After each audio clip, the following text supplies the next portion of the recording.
네, 우리 앞뒤 옆으로 우리 잠깐 인사하겠습니다. 오늘 우리가 찬양한 것처럼 모든 것이 은혜입니다. 그렇게 인사하겠습니다. 모든 것이 은혜입니다. 네, 우리가 2021년 상반기를 보낸 것도 은혜고 이렇게 하반기를 맞이할 수 있는 것도 은혜입니다. 하나님께서 이 7월 첫 주부터 시작해서 우리가 12월 마지막 주일까지 2021년 하반기 동안 우리를 지켜주시고 또 인도해 주실 것을 우리가 믿고 나아갈 때 하나님께서 우리와 함께 하시는 증거가 나타나는 그런 2021년 하반기가 되기를 축원합니다.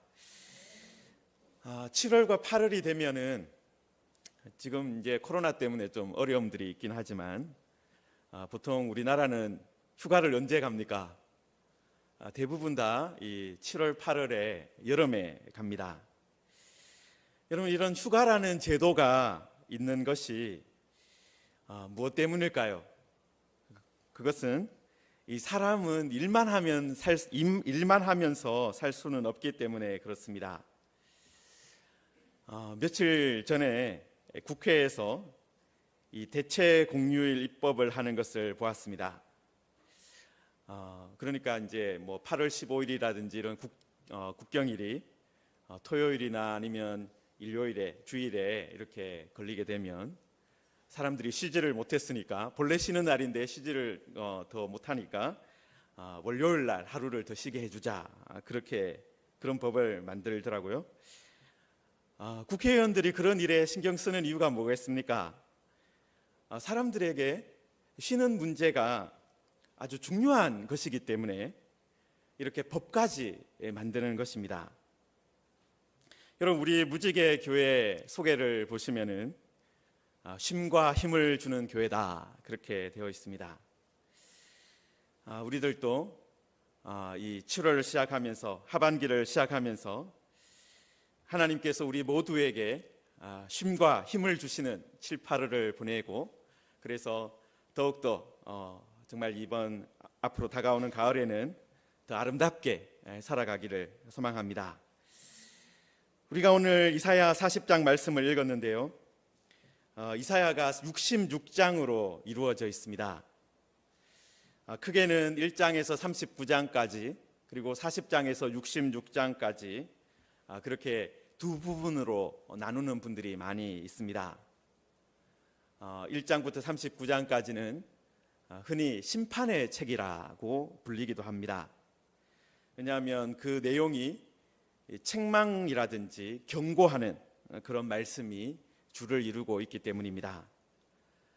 그리고 40장부터 66장까지는 위로의 책이다, 그렇게 부르는 분들이 많이 계세요. 왜냐하면 이스라엘의 회복에 대한 그런 말씀이 또 이어지기 때문에 그렇습니다. 우리들이 40장 말씀을 읽었으니까 당연히 회복에 대한 말씀을 우리가 본 것입니다. 자, 그런데 우리가 오늘 본문에서 이사야 시대 사람들이 어떤 고민을 하고 있었는지 발견할 수 있습니다. 그런데 이사야 시대라고 하면은 기원전 8세기거든요. 지금으로 하면은 한 2800년 정도 전의 사람들입니다. 그런데 그 사람들이 했던 고민이 우리가 지금 하는 고민과 크게 다르지는 않아요. 여러분, 이사야 시대의 사람들의 고민이 무엇이었습니까? 27절에 나오는데요, 야곱아 어찌하여 내가 말하며 이스라엘아 내가 이르기를 내 길은 여호와께 숨겨졌으며 내 송사는 내 하나님에게서 벗어난다, 이렇게 이제 고민을 하고 있는 거예요. 세번역 성경은 이 구절을 이렇게 번역을 했습니다. 야곱아 내가 어찌하여 불평하며 이스라엘아 내가 어찌하여 불만을 토로하느냐? 어찌하여 주님께서는 나의 사정을 모르시고 하나님께서는 나의 정당한 권리를 지켜주시지 않는다 하느냐? 하나님께서 나의 사정을 모르시고 하나님께서 나의 정당한 권리를 지켜주시지 않는다, 그런 말을 한다는 것이죠. 여러분, 이스라엘 백성들이 지금 고민하고 불평하고 있는 것이 무엇입니까? 하나님께서 우리를 잘 모르신다. 하나님께서 우리에 대해서 관심을 갖지 않으신다라는 것입니다. 여러분, 우리 믿는 사람들도 이런 불평과 불만을 품을 때가 많이 있습니다. 여러분, 그런데 이사야 시대 때 이스라엘 사람들이 과연 어떤 형편에 놓여 있어서 이런 말을 했었을까요? 여러분, 우리가 40장이지만 39장이나 그 앞부분을 펼쳐보시면은 그 시대에 누가 다스렸는지, 어떤 일이 있었는지가 나와 있습니다. 역사가 좀 기록되어 있는데, 히스기야라는 사람이 왕이었을 때 이야기입니다. 여러분, 그때가 이 팔레스타인 지역이 격동기를 맞이하고 있었습니다. 우리가 지난주까지 매일 새벽에 이제 열왕기서를 살펴보고 있었는데요. 이제 역대기로 들어왔습니다. 여러분, 그런데 열왕기 마지막 부분에 보시면은 어떤 일이 있었습니까? 북이스라엘이라는 이 남유다 위에 있는 북쪽에 있는 나라가 이 아수르라는 나라에 의해서 멸망당했습니다. 그때가 기원전 722년이었어요. 북이스라엘이 멸망한 것이요. 여러분, 이렇게 이 아수르라는 나라가 대제국을 이루면서 자꾸 남쪽으로 내려오는 겁니다.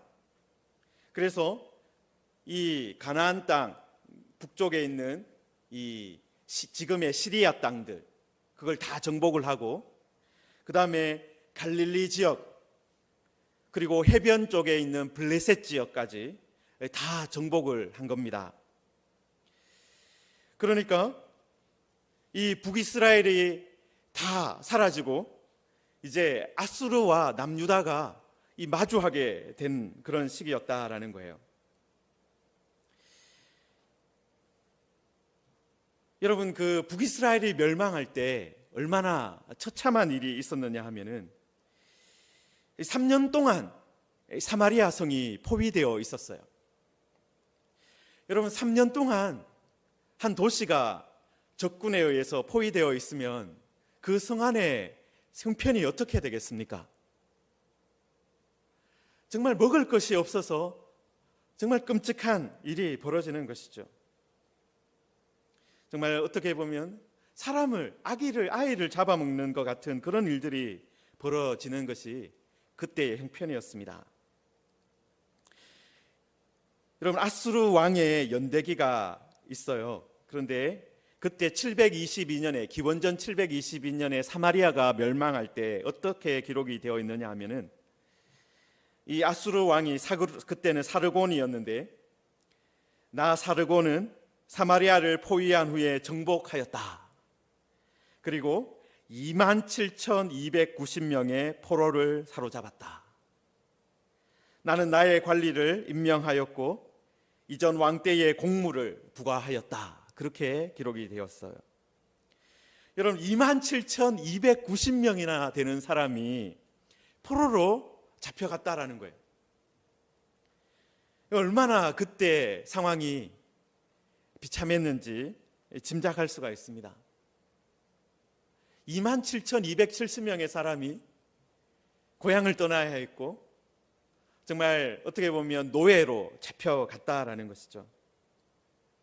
여러분, 바로 그때가 바로 그런 시기에 이사야 선지자가 활동하고 있었다라는 것입니다. 여러분, 그리고 그때 이제 남유다 왕이 히스기야였는데요. 히스기야가 왕이 되었을 때가 25살입니다. 왕이 될 때가 기원전 715년이에요. 여러분, 그런데 기원전 715년에 왕이 되었는데 북이스라엘이 722년에 멸망했다라고 말씀드렸지 않습니까? 그러니까 북이스라엘이 멸망할 때가 히스기야가 17살 때였습니다. 그러니까 청년일 때죠. 이제 지금 우리나라로 하면은 고등학교 2, 3학년 정도 되는 그런 나이인데, 여러분, 히스기야가 왕의 아들이잖아요. 그러니까 자연스럽게 어떤 것을 배우겠습니까? 국제 정세에 대해서 배우게 되는 것이죠. 이 왕의 이제 맏아들이니까 이 그런 국정에 대한 그런 것들을 배우면서 지금 국제 정세가 어떻게 돌아가고 있다, 그런 것들을 잘 보고 들었을 것입니다. 그리고 이 아수르에 의해서 북이스라엘이 멸망하는 그런 것들을 보면서 과연 우리나라가 이 남유다는 어떻게 될 것인가 고민을 많이 했을 것입니다. 애굽하고 더 친하게 지내야 되나? 아니면 주변에 있는 다른 나라들과 동맹을 맺어야 되나? 아니면 아수르와 그냥 이 화해를 해야 되나? 그런 아수르의 그냥 그 신하로 들어가야 되나? 그런 고민들을 많이 했을 것입니다. 여러분, 어쨌든 히스기야가 왕이 되고 이제 시간이 좀 지나서 이 14년이 지났을 때, 그러니까 기원전 701년에 아수르가 남유다를 침공을 했습니다. 여러분, 히스기야가 왕이 된 후에 14년이 되었으니까 그동안 나름대로 이런저런 것들을 많이 준비했었을 거예요. 여러 가지 계획을 세워놓았을 겁니다. 여러분, 그런데 이 아수르의 압도적인 군사력에 의해서 히스기야가 준비했던 것들이 아무짝에 쓸모가 없게 된 거예요. 여러분, 아수르 왕의 연대기에 보시면은 이렇게 기록이 되어 있습니다. 유대인 히스기야가 내 지배를 받아들이지 않았다. 그래서 나는 요새와 수많은 그런 작은 마을로 이루어진 강한 도시들을 점령하였는데 46개의 도시들을 포위하고 점령하였다라는 거예요. 그리고 나는 남녀노소를 막론하고 20만 150명을 쫓아냈다. 아주 구체적으로 기록되어 있어요. 20만 150명을 쫓아냈다라는 거예요. 그러니까 46개의 도시들을 포위하고 그것들을 빼앗고 그 다음에 20만 명이나 되는 사람들을 이 뿔뿔이 흩어지게 만들었다는 거예요. 피난민이 되게 만들었다라는 거예요. 수없이 많은 크고 작은 말과 노새와 나귀와 약대를 전리품으로 약탈하였다. 그리고 나는 히스기야를 그의 예루살렘 궁전 안에 마치 새 장의 새처럼 가두어 놓았다. 이 히스기야가 어떻게 된 거예요? 지금 새 장의 새처럼 예루살렘만 딱 남은 그런 상황이 되게 되었다라는 거예요. 여러분, 이런 상황에서 히스기야와 이스라엘 백성들이 어떤 질문을 가지고 어떤 삶의 고민을 가지고 하나님께 나왔겠습니까? 나의 길이 여호와께 숨겨졌습니다. 내 송사는 내 하나님에게서 벗어났습니다. 하나님께서 나의 정당한 권리를 지켜주시지 않고 하나님께서는 나의 사정을 모르십니다. 그런 마음을 가지고, 그런 고백을 가지고 성전에 올라왔을 것 같습니다. 여러분, 그런데 히스기야 왕이 어떤 왕이었습니까? 우리가 열왕기를 읽어보면 남유다 왕들 중에는 그래도 아주 선한 왕이었습니다. 하나님의 말씀대로 살려고 아주 노력했던 그런 왕이었습니다. 그런데 문제가 해결되기는 그는 어떻게 된 거예요? 더 큰 문제가 파도처럼 계속해서 밀려오는 거예요. 여러분, 바닷가에 가면 파도가 계속해서 밀려옵니다. 여러분, 그런 것처럼 계속해서 문제의 파도가 밀려오는 것입니다. 여러분, 지금 이스라엘 백성들이 나의 길, 나의 송사, 그렇게 말을 하고 있는데요. 이 길이라는 것이 히브리 말로 데레크이고 송사는 미스파트입니다. 여러분, 그런데 이 길이라는 것이 어떤 거예요? 여러분, 길이라는 건 가장 기본적인 거잖아요. 여러분, 길이 없으면 어디를 사실 갈 수가 없습니다. 길에 문제가 생기면 모든 것이 멈춰지게 되는 것이죠. 여러분, 지금 과천에서 인덕원으로 오는 그 길에 공사를 하고 있습니다. 뭐 지식정보타운에 어떤 뭔가 하고 있는 것 때문에 이 양옆에서 지금 공사를 하고 있고, 특히 과천에서 인덕원으로 오는 그 길에는 어떤 데는 이 차선이 본래 6개 정도 되는데 3개 차선이 이렇게 막혀 있는 곳도 있어요. 여러분, 보통 과천에서 인덕원까지 오는데 제가 이제 새벽에 오면은 한 10분이면 옵니다. 뭐 차가 거의 안 막히기 때문에. 그렇죠. 그런데 제가 한번 이 퇴근 시간에 그 길을 타게 되었는데요, 자그마치 40분이 걸리더라고요. 10분이면 오는 길이, 하나도 차가 막히지 않으면 10분이면 오는 길이 4배가 걸린 겁니다. 여러분, 상당히 넓은 길인데도 조금의 어떤 길이 막혀 있는 부분이 있으니까 어떻게 되는 거예요?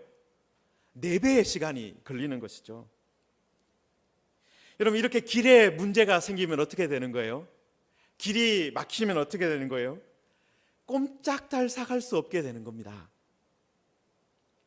여러분, 그래서 나라에서도 어떻습니까? 길을 만들고 또 길을 관리하고 보수하는데 많은 그런 노력을 기울이고 돈을 쓰고 있는 것이죠.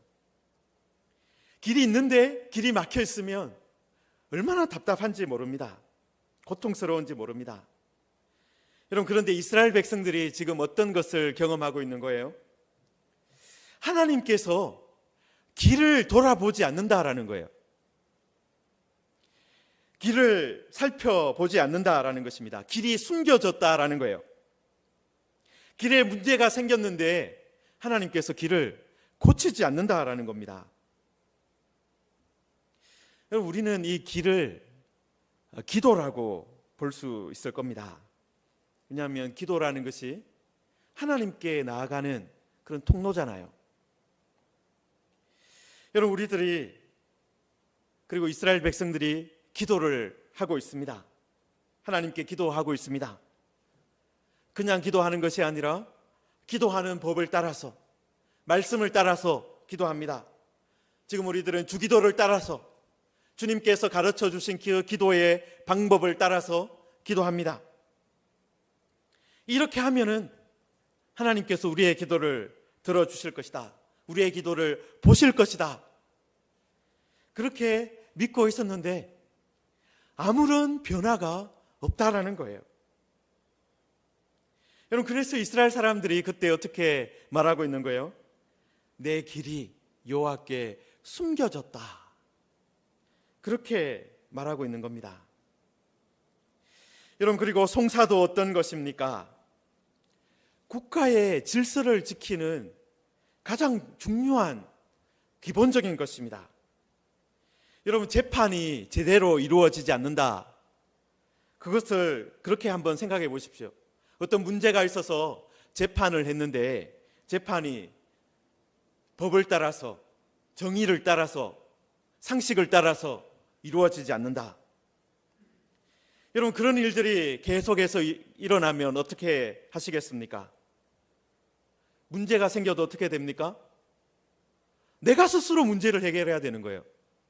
문제가 생기면 이런 것은 그래도 법에 호소하면 된다, 법에 따라서 이 문제를 해결하면 된다, 그게 되는데 이 법이 통하지 않고 재판이 제대로 진행되지 않는다면 문제가 생기면 내가 해결을 해야 되는 거예요. 재판을 통해서 정의가 세워지고 진실이 드러나야 하는데 재판을 통해서 불의가 정의로 둔갑하고 진실이 감춰지면 억울한 사람들은 어디로 어떻게 해야 되는 것입니까? 재판장에게 공의를 호소하기보다는 자기를 위해서 힘써줄 사람을 찾게 될 거예요. 나를 위해서 좀 힘을 써달라고 돈을 들고 찾아가는 그런 일들이 벌어질 것입니다. 뇌물이 모든 것을 해결하는 그런 시대가 찾아올 거예요. 여러분, 그러면 어떻게 됩니까? 결국 모든 질서가 무너지는 것이죠. 여러분, 그런데 이런 히스기야 왕 시대 때 송사가 어떻게 진행되었겠습니까? 이스라엘 백성들이 억울한 일을 당하면 왕을 찾아가는 것이죠. 왕에게 재판을 요청했습니다. 왕은 하나님을 대신해서 율법을 따라서 하나님께서 주신 규례를 따라서 재판을 해야 했습니다. 그런데 그 시대에 이런 시스템이 잘 작동을 하지 않았던 것 같습니다. 여러분, 그래서 이스라엘 사람들이 어떻게 말하기 시작한 거예요? 내 송사는 하나님에게서 벗어났다.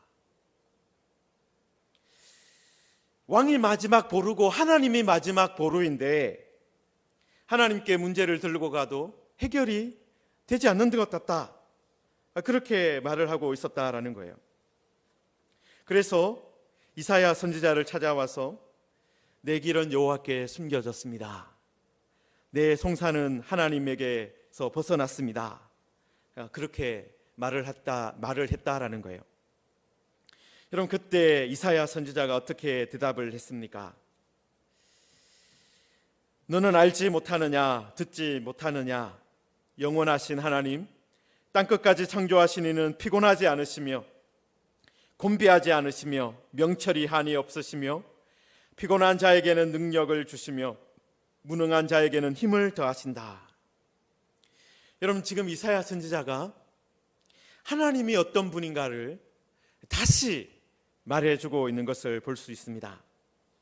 여러분, 이스라엘 백성들이 하나님을 믿는 사람들이기 때문에 하나님이 어떤 분인지 다 알고 있습니다.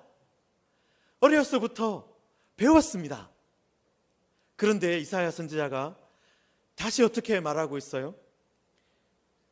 다시 말하고 있는 거예요.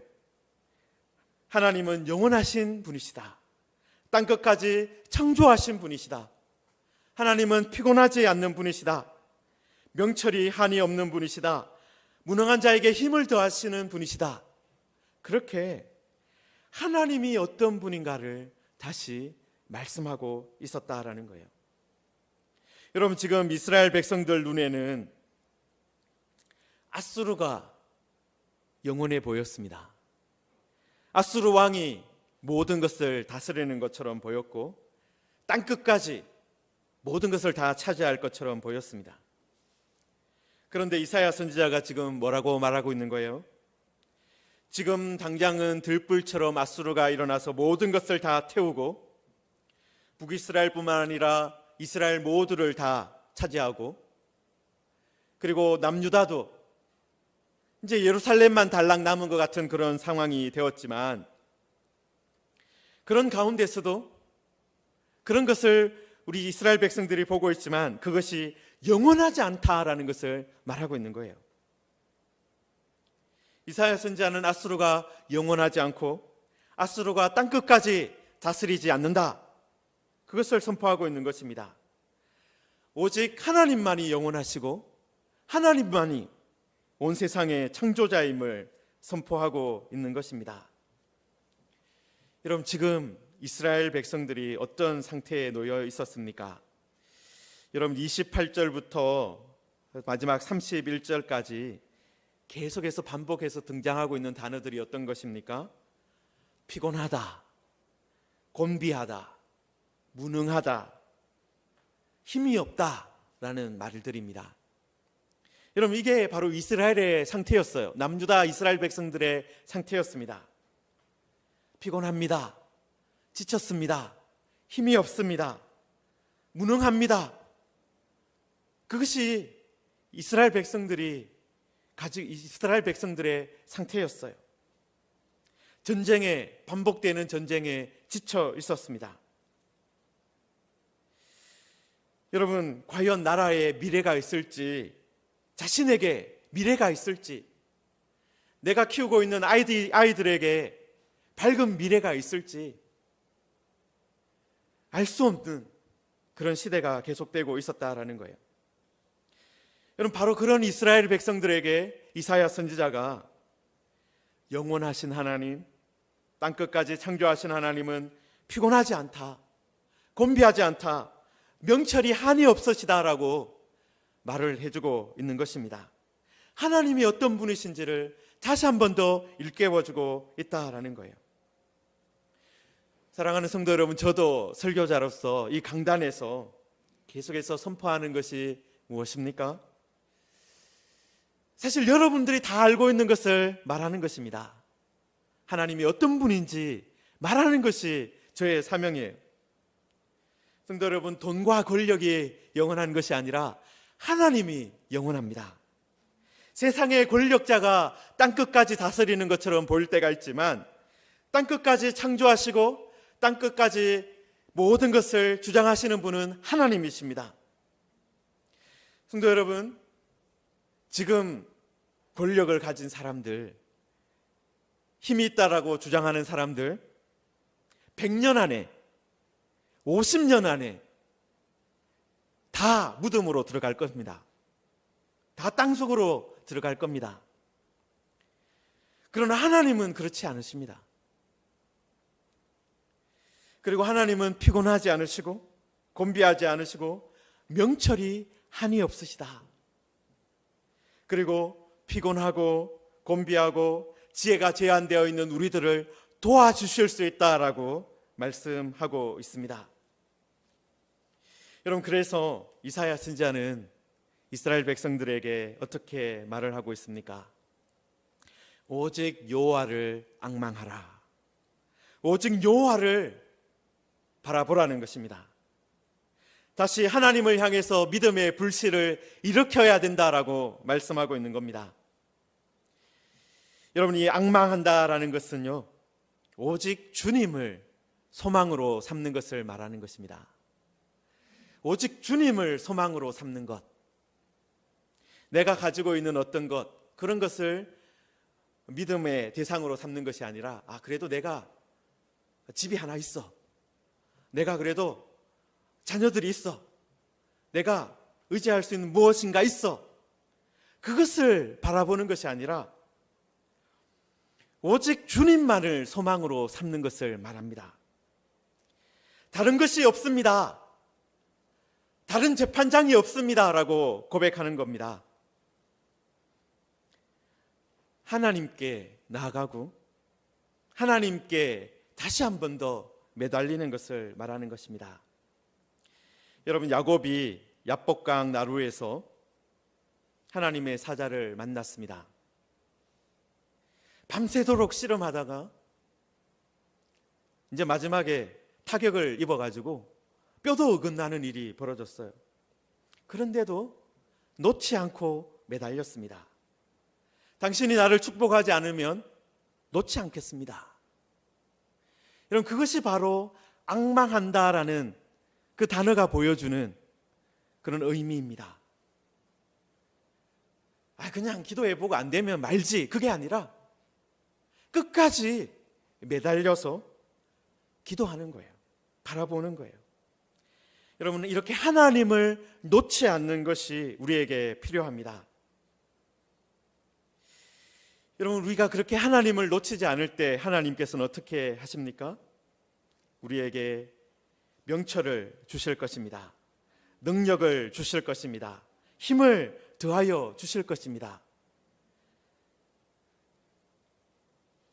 여러분, 독수리가 날개치며 올라감 같을 것이다. 다른 박질하여도 곤비하지 않겠고 걸어가도 피곤하지 않겠다. 이것이 이사야 선지자가 그 시대 이스라엘 백성들을 향해서 준 약속의 말씀이었습니다. 그 모든 것은 무엇과 연결되어 있습니까? 여호와를 앙망하는 것과 연결되어 있었습니다. 오직 주님을 소망으로 삼는 것. 사랑하는 성도 여러분, 우리가 2021년 하반기를 시작하면서 우리가 이렇게 주님을 바라보기를 소망합니다. 그렇게 할 때 하나님께서 우리에게 힘을 다시 주실 것입니다. 우리에게 다시 한 번 더 용기를 주실 것입니다. 그래서 우리 하반기가 독수리 날개쳐 올라가는 것 같은, 달려가고 걸어가도 피곤치 않고 곤비하지 않는 그런 은혜를 누리는 그런 시기가 되기를 주님의 이름으로 축원합니다.